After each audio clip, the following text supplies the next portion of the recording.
다 찾으셨나요? 그럼 다 같이 합독하시겠습니다.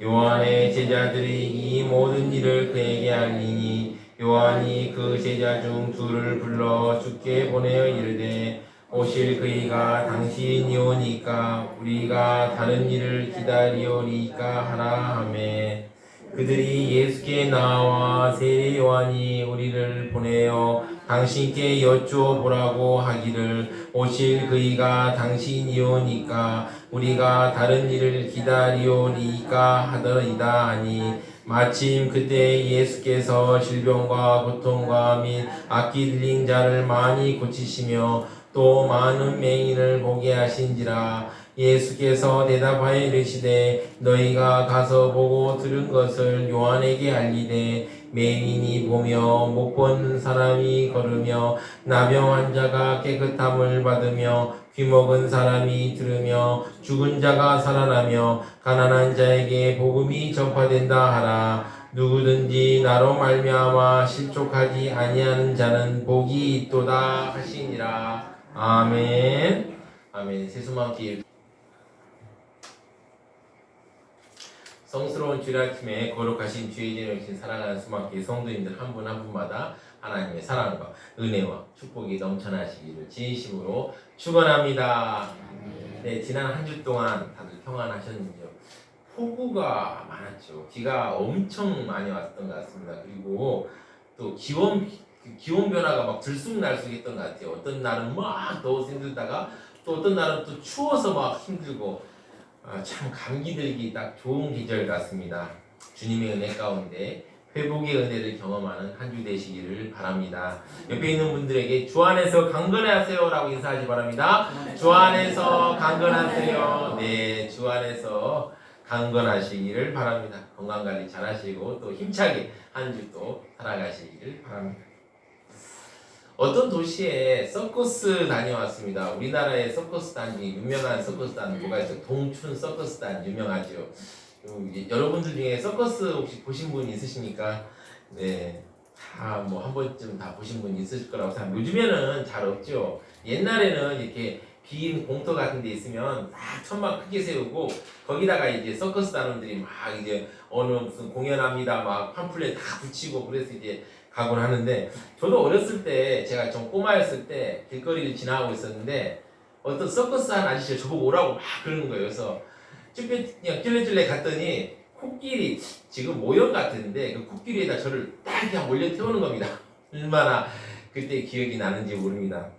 이 여러 제주들이 있잖아요. 근데 이제 가장 많이 보이는 제주가 어떻습니까? 막 밧줄 위에서 밧줄이 다 있으면 자전거를 타는 제주가 참 놀랍잖아요. 정말 한 서커스 단원이 밧줄에서 막 자전거를 타는데 너무 잘 타는 거예요. 넘어지지도 않고 정말 잘 타는 거예요. 그런데요, 그 단원이 관람객들을 향해서 이렇게 말합니다. 자, 이제 내가 이 자전거로 밧줄리를 다시 왕래할 텐데 여러분 내가 성공하리라고 생각합니까? 라고 물어봅니다. 그러니까 모든 사람들이 네, 성공하리라고 생각합니다! 라고 얘기합니다. 그러니까 이제 그렇게 성공한다고 믿는 많은 사람들 중에 한 사람을 딱 불러서 말했습니다. 당신은 혹시 이 자전거 뒤에 타실 수 있습니까? 이 서커스 단원이 성공하는 거하고 내가 그 뒤에 타는 거하고 또 다른 문제잖아요. 그래서 그 사람은 막 고개를 막 젓습니다. 나 못할 것 같아. 무서워서 못합니다. 다른 사람들 물어봅니다. 혹시 타실 분 있습니까? 그러니까 다 못하겠다고 하는 겁니다. 아이고. 그러자 이제 그걸 이제 보고 그렇죠. 우리가 여기서 알 수 있죠. 그 사람이 왔다 갔다 한다는 믿지만 그 사람은 완전하게 믿지는 못하는 것입니다.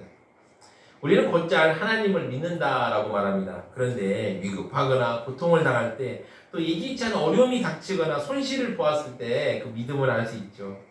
하나님의 언약의 말씀은 부도난 적은 한 번도 없지만 우리는 100% 믿으려 하지 않습니다. 사랑하는 성도 여러분, 뭐 지금은 많이 없지만 지금 요즘이 좀 미용실은 좀 보는데 이발소 보기는 정말 어려운 것 같아요. 도레울도 저쪽에 바보샵 하나 있는데 전 한 번도 가본 적은 없습니다만은 요즘에 어쨌든 이발소 보기가 정말 어렵습니다. 이발소 가면 뭐가 있어요? 면도하는 게 있죠. 우리 특히 남자 성도님 한 번쯤 경험해 보신 분 있을지 모르겠는데 저도 어렸을 때 경험해 봤습니다. 면도하려고 하면 시퍼런 칼을 들고 이렇게 목에 딱 댑니다. 그런데 어떻게 합니까? 그냥 목을 차분하게 맡기지 않습니까? 이 사람이 어떤 사람인 줄 알고. 그렇죠. 그렇게 믿습니다. 그 사람을 믿고 그 면도 실력을 믿습니다. 그런데 한 번도 실수한 적이 없은 하나님께서 그 하나님께 우리를 맡기지 못할까요? 그것은 무엇일까요? 우리 믿음이 적기 때문입니다. 적은 믿음에는 능력이 나타나지 않죠. 오늘 예수님께 어떤 사람이 질문합니다. 그걸 통해서 믿음 있는 사람이 복 있는 사람임을 알 수 있습니다. 왜 믿음 있는 사람이 복 있는 사람일까요? 한번 살펴보도록 하겠습니다. 첫 번째입니다. 의심하지 않기 때문입니다. 예수님께서는 백부장의 종을 고치시고 나아가 나인성에 있는 과부의 죽은 아들을 다시 살리시는 권능을 행하였습니다. 이런 예수님의 행적을 세례 요한의 제자들이 세례 요한에게 알려주었습니다. 그러자 그 요한이 제자들 중 둘을 보내어 죽게 보냅니다. 그러면서 오실 그이가 당신이오니까 우리가 다른 일을 기다리오리까? 라고 예수님께 물어보았습니다. 왜 그랬을까요? 당시 메시아는 무서운 심판자로 생각했어요. 메시아는 심판자다. 그런데 그래서 이제 세례 요한도 예수님은 심판자로 생각했습니다. 이제 예수님이 오시고 활동했으니까 곧 심판이 막 떨어지겠구나, 내려지겠구나, 악한 자들 다 쓸어버리겠구나 라고 생각했습니다. 그런데 이제 심판이 내려질 때가 되었는데 했는데 심판은 없고 예수님께서 병 고치고 천국 복음만 전파하자 이런 의문이 생기게 되었습니다. 그래서 세례 제자들을 통해 어찌 보면 불경할 수 있지만 이런 질문을 했습니다. 지금 세례 요한은 예수님을 의심하고 있습니다. 세례 요한보다 예수님께서 메시아라는 사실을 잘 아는 사람은 없었습니다. 요한복음 1장 32절 34절까지 보시면 그는 이미 표징을 보았고 알고 있었습니다. 그런데 그는 이제 예수님을 의심하고 있었습니다. 얼마나 큰 비극입니다. 예수님이 하나님의 아들임을 누구보다도 더 잘 아는 사람이 이제 의심하고 있는 것입니다. 예수님께서는 믿음이 없는 사람들을 책망하시고 특히 의심하는 사람들을 꾸짖으셨습니다. 왜 그럴까요? 예수님을 믿음이 그만큼 중요하다는 것입니다. 예수님을 믿는 사람은 의심하지 않습니다. 의심은 어긋남의 시작입니다. 의심으로 인해 불행이 시작됩니다. 사도 야고보는 야고보서에서 이렇게 말했습니다. 야고보서 1장 6절 7절을 보시면요. 오직 믿음으로 구하고 조금도 의심하지 말라. 의심하는 자는 마치 바람에 밀려 요동하는 바다 물결 같으니 이런 사람은 무엇이든지 죽기 없기를 생각하지 말라. 베드로와 제자들이 어느 날 이제 갈릴리 바다를 건너고 있었습니다. 그런데 그 바다 밤바다였죠. 그때 예수님께서 바다 위로 걸어오심을 보았습니다. 제자들이 다 무서워서 뭐라고 했을까요? 유령이다! 유령이다! 이랬습니다.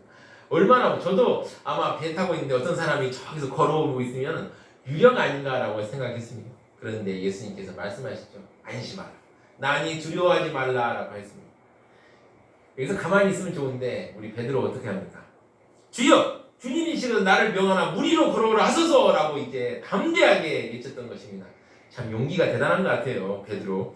그러니까 이제 주님께서 뭐라 합니까? 오라! 라고 하십니다. 그러니까 이제 베드로가 믿음으로 척척 예수님 향해 걸어가는데 예수님만 바라고 걸어가면 좋은데 사람인지는 어떻습니까? 막 풍랑이 일고 바람이 이니까 풍랑과 바람을 보죠. 그러니까 의심하는 마음, 두려운 마음이 드는 겁니다. 그러니까 어떻게 됩니까? 물에 붕덩 빠지고 말이죠.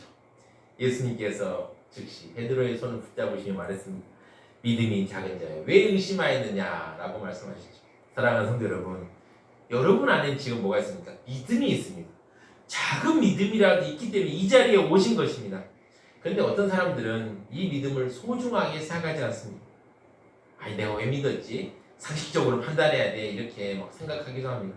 물론 믿음의 길을 걷고 있는 우리들도 상식적인 판단 중요합니다. 상식적인 판단 소중합니다. 그러나 우리 안에 있는 믿음은 더욱 소중합니다. 그래서 우리는 우리의 믿음을 지켜야 합니다. 그래야 의심하지 않습니다. 하나님의 복을 누릴 수 있습니다. 지금 세례 요한은 예수님을 의심하였습니다. 그리고 그 의심의 결과는 참으로 쓰디 쓴 것이었습니다. 성경을 많이 읽어보신 분은 아시겠지만 바로 그 위대한 선지자가 하나님 나라에서 제일 작은 자가 되었던 것입니다. 세례 요한은 예수님이 오실 길을 미리 예비했고 나무랄 데가 하나도 없는 사람이었어요. 정말 비난받을 구석이 하나도 없었습니다. 그런데 그 의심 때문에 이런 일을 겪게 된 것입니다. 여러분, 세례 요한은 정말 훌륭한 사람이었어요. 그러나 하나님 나라에서는 지극히 작은 자보다 작은 자라도 그보다는 크니라라는 선언을 받게 되었던 것입니다. 성경을 살펴보면 의심 때문에, 하나님을 믿지 않기 때문에 큰 벌을 받은 사람들이 종종 등장합니다. 사랑하는 성도 여러분, 여러분 안에 있는 믿음을 굳게 지키십시오. 그러면 의심의 유혹으로부터 승리하게 될 것입니다. 두 번째입니다. 믿음 있는 사람이 복 있는 이유가 두 번째입니다. 자기만 옳다고 하지 않기 때문입니다. 그들이 질문할 때 예수님은 사람들의 병을 고치고 있었습니다. 그리고 그렇게 한참 병을 고치고 있다가 기다리고 있던 세례 요한의 제자들에게 대답하였습니다. 22절을 보시면 이렇습니다. 예수께서 대답하여 이르시되 너희가 가서 보고 들은 것을 요한에게 알리되 외인이 보며 못 걷는 사람이 걸으며 나병 환자가 깨끗함을 받으며 귀먹은 사람이 들으며 죽은 자가 살아나며 가난한 자에게 복음이 전파된다 하라. 왜 예수님께서는 이렇게 대답하셨을까요? 예수님의 사역은 하늘 보좌를 버리고 낮고 천한 인간의 몸을 입으신 성육신 사건처럼 자신을 철저하게 버리는 사역이었기 때문에 이것을 보여주고 싶었던 것입니다. 예수님께서 하나님과 동등한 영광을 버리고 사람 형상을 취하심으로 자신을 밑바닥에 내 던지셨습니다. 그리고 그렇게 사람들을 사랑하고 섬겼습니다. 지금 세례 요한은 예수님을 믿지 않고 있습니다. 그는 자기 안에 있는 믿음을 지키지 못했습니다. 예수님께서 메시아라는 사실을 알았으면 그분을 전적으로 믿어야 하는데 그는 믿음을 지키지 못했습니다. 그래서 자기만 옳다고 생각했습니다. 믿음을 지키지 못하자 예수님이 하나님의 아들이신지 의심하였고 자기가 생각하고 있는 메시아의 모습만 고집하였습니다. 당시 유대사회는 강력한 외세인 로마 제국의 압박을 받고 있었습니다. 그래서 당시 또 게다가 거기 설상가상으로 사람들이 따르고 또 존경하던 유대교는 많은 사람들에게 실망을 주었습니다. 그래서 많은 사람들은 다윗과 같은 메시아가 나오기를 기대했습니다. 이런 기대는 세례 요한도 하고 있었습니다. 세례 요한은 예수님께서 다윗처럼 이스라엘을 지배하고 있는 이방 민족들을 다 정복하고 로마 같은 이방 민족의 압제로부터 해방시켜줄 것을 기다리고 있었습니다. 그런데 예수님은 그런 모습을 보이지 않았습니다. 세례 요한이 흔들리는 것도 이해가 갑니다. 저는 개인적으로, 인간적으로는 이해가 갑니다. 하지만 세례 요한이 흔들리는 것은 믿음이 없기 때문입니다. 사랑하는 성도 여러분, 우리는 예수님을 믿어야 합니다. 예수님을 믿지 않으면 우리는 우리 생각만 옳다고 고집할 수 있습니다. 당시 사람들의 상식으로는 전능하신 하나님의 아들이 이 땅에 오셔서 어린 양처럼 십자가를 지고 죽으신다는 건 상상할 수도 없는 일이었습니다. 게다가 이런 방법을 통해서 모든 인류를 구원한다는 것도 인간의 지혜로서는 알 수 없는 일이었습니다. 예수님을 믿을 때 우리는 우리의 생각, 우리의 고집에서 자유롭게 됩니다. 많은 사람들이 교회에 대해서 다양한 의견을 가지고 있습니다.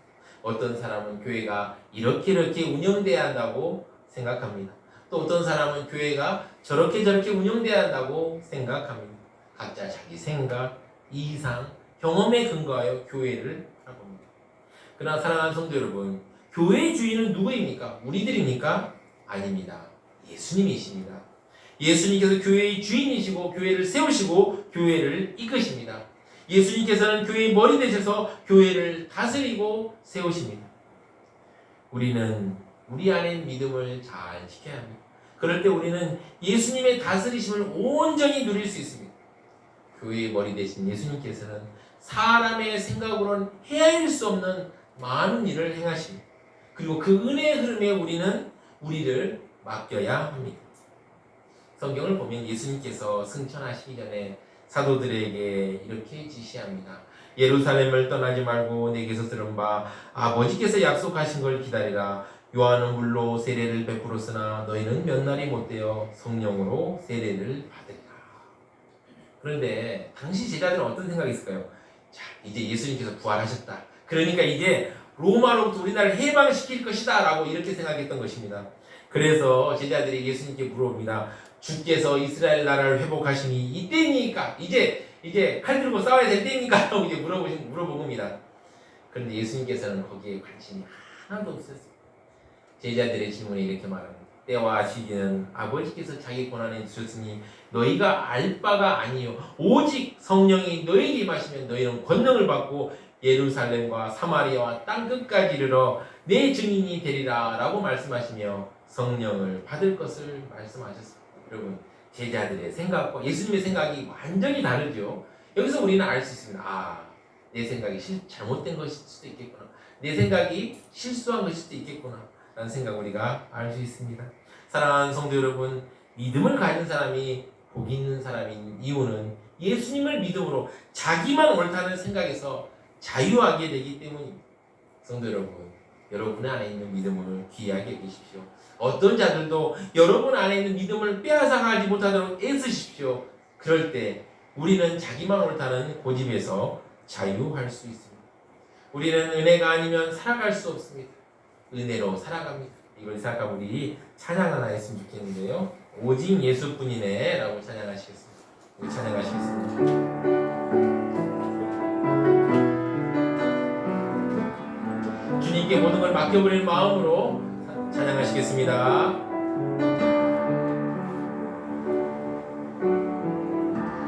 은혜 아니면 살아갈 수가 없네.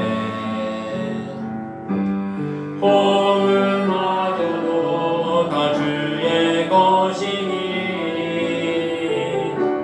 세상 평안과 위로 내게 없어도 예수 오직 예수뿐이네.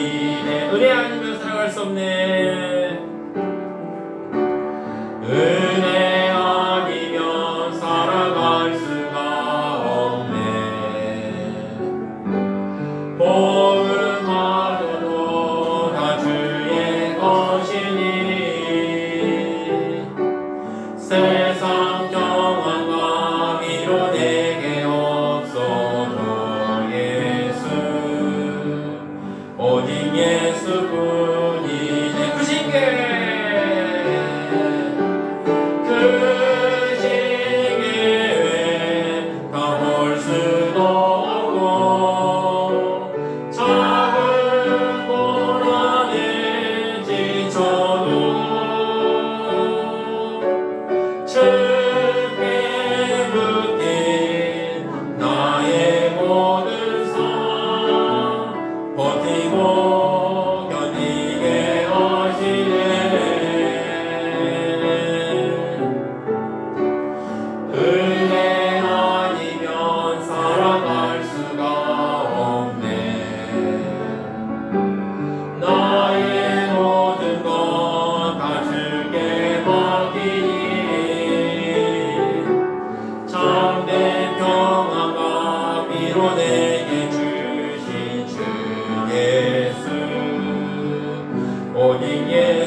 처음부터 다시 했어. 은혜 아니면 살아갈 수 없네.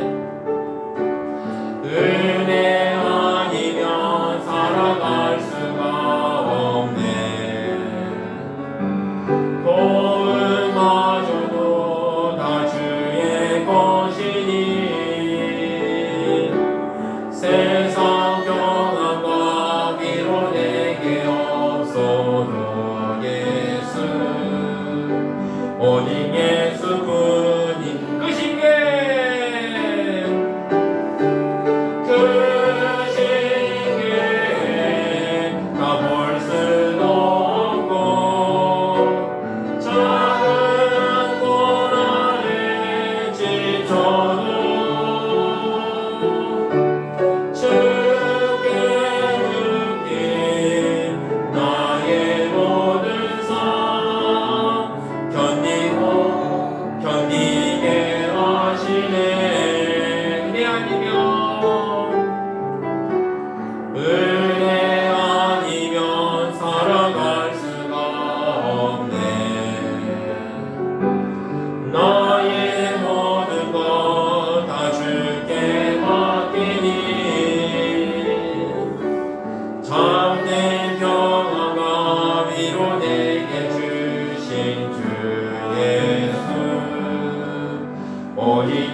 지금까지 우리는 믿음 있는 사람이 복 있는 사람임을 알았습니다. 그렇다면 우리는 어떻게 해야 됩니까? 세 번째입니다. 우리는 믿음으로 복을 누려야 합니다. 예수님께서 세례 요한이 보낸 사람들이 떠난 뒤에 말씀하셨습니다. 24절 25절을 보시면 이렇습니다. 요한이 보낸 자가 떠난 후에 예수께서 우리에게 요한에 대해 말씀하시되 너희가 무엇을 보려고 광야에 나갔더냐 바람에 흔들리는 갈대냐 25절 그러면 너희가 무엇을 보려고 나갔더냐 부드러운 옷 입은 사람이냐 보라 화려한 옷을 입고 사치하게 지내는 자는 왕궁에 있느니라. 즉 여러분 그 당시 무리들이 광야에 나갔는데 거기서 본 사람은 로마의 눈치를 보며 사는 헤롯 왕도 아니고 부드럽거나 화려한 옷을 입은 사치하는 왕족들도 아니라고 말씀합니다. 그러면서 예수님께서는 그들이 보았던 세례 요한이 선지자이며 훌륭한 사람이라고 말씀합니다. 그리고 27절을 보시면 이렇습니다. 기록된 바 보라 내가 내 사자를 내 앞에 보내느니 그가 내 앞에서 내 길을 준비하리라 한 것이 이 사람에 대한 말씀이라. 즉 세례 요한은 예수님 앞에 보내신 사자였습니다. 그러면서 예수님은 세례 요한에 대해서 이렇게 말씀하십니다. 28절을 보시면 내가 너에게 말하노니 여자가 낳은 자 중에 요한보다 큰 자가 없도다. 그러나 하나님 나라에서는 극히 작은 자라도 그보다 크니라 하시니 예수님께서는 세례 요한은 여자가 낳은 자 중에 요한보다 큰 자가 없다라고 말씀하십니다. 왜 그럴까요? 구약의 많은 선지자들이 예수님이 올 것을 예언했지만 직접 예수님 직전에 앞에서 예수님의 사역을 예비하는 자는 바로 세례 요한밖에 없었던 것입니다. 세례 요한은 정말 헌신된 삶을 보여주었습니다. 그러나 예수님께서는 이렇게 말씀하십니다. 하나님의 나라에서는 극히 작은 자라도 그보다 크니라. 즉 세례 요한이 의심했기 때문에 그런 말을 하신 것일 수도 있지만 바로 신약 시대를 살아가는 우리가 얼마나 복된 자임을 알 수 있는 것입니다. 우리는 믿음으로 하나님 나라 백성이 되었고 하나님의 자녀가 되었습니다. 하나님을 아빠, 아버지라고 부를 수 있게 되었고 영광스러운 기업의 상속자가 되었습니다. 여기까지 오는 것 귀합니다. 그러나 우리는 믿음으로 주어지는 복을 누려야 합니다. 예수님을 나의 구주로 영접하고 그분이 우리의 인생을 인도함을 믿는다면 우리는 불안할 수 있을까요? 아니라고 생각합니다. 물론 인간인지라 저도 가끔 걱정도 하고 걱정이 막 들 때도 있고요. 또 나름 어떻게 될지 또 생각이 막 들 때도 많습니다.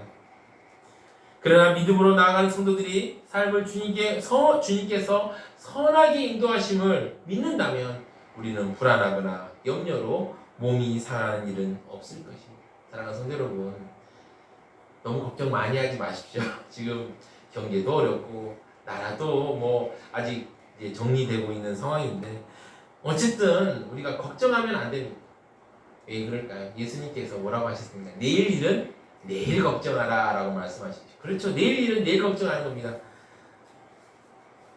아무리 크고 무거운 짐이 있어도 주님께 맡기셔야 합니다. 제가 어떤 목사님으로부터 들은 이야기입니다. 한 믿은 지 얼마 안 되는 성도가 상담하러 왔습니다. 이때가 한 80년대 그때 일이었다고 그러더라고요. 이분이 이제 상담하러 와서 자신의 이야기를 막 자기 인생 스토리를 막 얘기하는 겁니다. 일제시대 때 마적단을 막 따라다니는 시작해서 해방, 한국전쟁, 4.19 막 격동이 현대사에서 내가 겪은 일들을 막 얘기하기 시작합니다. 막 털어놓습니다. 목사님 어떻게 해야 다 들어야죠. 그렇군요. 이렇게 5시간 정도 얘기를 듣고 있었습니다. 얼마나 목사도 사람인데 얼마나 힘들겠어. 5시간 동안 계속 얘기를 들으니까 그분이 또 말씀을 잘하시면 몰라요. 이게 또 말씀이 길어지신 분들이 또 좀 지루하잖아요. 그러니까 졸려고 할 때가 있는 거예요. 그럼 이분이 안 졸려고 막 허벅지를 막 꼬집습니다. 막 꼬집고 졸지 말아야지 막 이렇게 하면서 막 어떻게든 5시간 동안 열심히 들었습니다. 그리고 한 5시간 정도 얘기가 끝나자 이분이 이러는 것입니다. 네, 지금까지 얘기 들어줘서 감사합니다. 간단하게 오늘은 이야기를 이렇게 해봤습니다. 그러니까 목사님 머리가 어지러지는 겁니다. 아니 5시간인데 간단하다니 앞으로 얼마나 많은 얘기를 나한테 더 하신다는 거야. 그러니까 막 머리가 어지러지는 겁니다. 그래서 큰일 났구나. 그런데 어떻게 하냐라고 생각했는데 그런데요 놀라운 일이 일어나는 것입니다. 그 성도님이 그 뒤로 그렇게 길게 말하지 않습니다. 그리고요, 시간이 지나서 직분도 없고 회의도 하는데 아니 말씀을 10분 안에 탁 끝내는 겁니다. 목사님 하도 신기해가지고 아니 물어봤습니다. 아니 옛날에 5시간 얘기했으면 어떻게 이렇게 10분 안에 끝내십니까? 라고 물어보니까 그분이 이런 말씀하실 거예요. 내가 신앙생활하고 큰 유익을 얻은 게 있습니다. 라고 말씀하면서 간증하는 겁니다. 내가 예수님을 믿고 나니 그리고 신앙생활하니 마음이 든든해졌습니다. 라고 말합니다. 그래, 나는 예수님 믿고 있지. 나는 예수님을 모시고 있지 생각하니까요. 과거에는 막 내 억울한 사정 막 하소연하지 않으면 견딜 수 없던 이 마음이 너무도 평안해집니다. 내 안엔 예수님이 누구보다 나를 더 잘 알고 계시는데 내가 굳이 남한테 가서 하소연할 필요가 예수님이 나를 다 알고 있는데 얼마나 내가 다른 사람에게 말할 필요 있을까 라고 생각하니까 마음이 든든하고 평안을 느끼게 되었다라는 이야기를 제가 어디서 들은 적이 있습니다. 사랑하는 성도 여러분, 예수님을 믿으면 복을 받습니다. 마음이 든든해지죠. 예수님 안에 예수님 모시고 있으면 얼마나 마음이 든든합니까? 그리고 예수님과 동행하니 얼마나 좋은지 모릅니다. 우리가 살다 보면 저도 뭐 인생 경험이 여러분들보다 짧지만은 가끔 이제 사망 임치만 골짜기에 걸어갈 때가 있지 않습니까? 여러분들은 저보다 더 오래 인생을 사셨으니 얼마나 그런 경험이 많겠습니까? 그럴 때라도 기억하십시오. 우리 안에 있는 믿음만 잘 지키면 골짜기에서 그 골짜기 있을지라도 해를 두려워하지 않습니다. 우리 믿음 안에 있는 복을 누리는 삶, 이 삶을 생각하면서 우리 찬양 하나 했으면 좋겠습니다. 나 주의 믿음 갖고 힘차게 찬양하겠습니다. 믿음 안에 있는 그 복을 생각하며 찬양하시겠습니다.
사랑하는 소망교회 성도 여러분, 우리는 오늘 말씀을 통해 우리 안에 있는 믿음이 얼마나 귀한지 알게 되었습니다.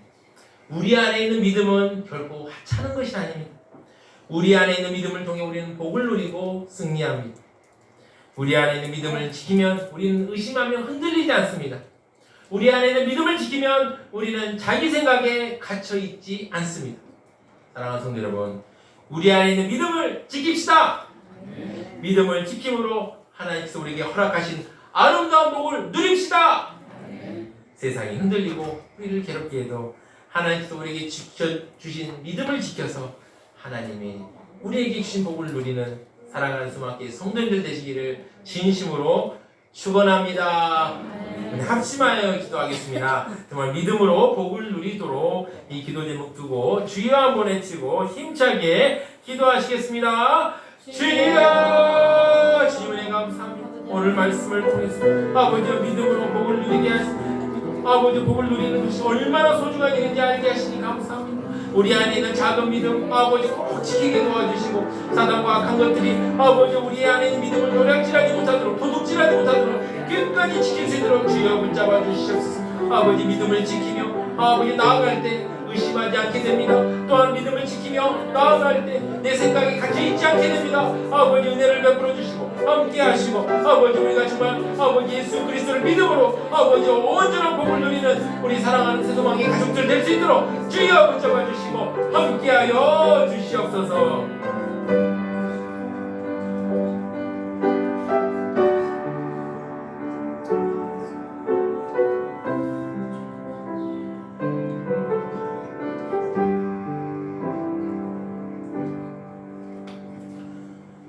참으로 부족하고 연약한 우리들에게 은혜를 주신 하나님 아버지, 오늘 말씀을 통해서 믿음으로 복을 누릴 수 있음을 알게 하시니 감사합니다.